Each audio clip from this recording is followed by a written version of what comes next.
Hey guys, welcome back, and in today's video I'll be showing you how to install Octane Render for Houdini and Solaris. So we'll go here on the Toy website to downloads, and normally you would think you could download just the Houdini, but what you want to do is go to Solaris and download that. Alright, so I'll click on that. Alright, so the download finished. We'll extract the files. Now we'll double click in here, and the version that I'm currently using for Houdini 21 is 21.0512. So I'll extract that as well. And in here, we'll click in here, and this is the pretty much the folder that we want to put into our packages.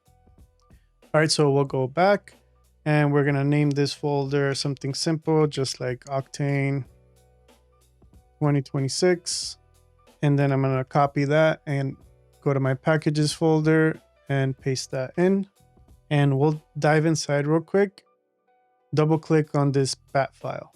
So this one is just going to tell you where do you want to install the JSON file. And we'll just press 2 because we're in Houdini 21. Press enter. All right, so we'll go back and here's our Octane JSON file. We'll double click on that. And this is kind of what I don't want for future purposes, and especially when I'm moving things around from one computer to the next. So what I want to do is just remove this here.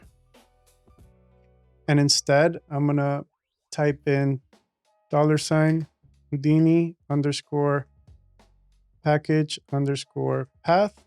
And this ensures that anytime I move this JSON file from one place to another, it's always going to connect. Like I don't ever have to change the username. So that's what it's for.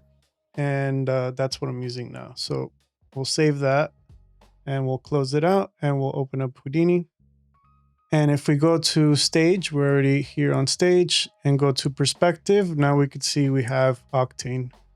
And if we type in Octane, we see that we have our Octane node.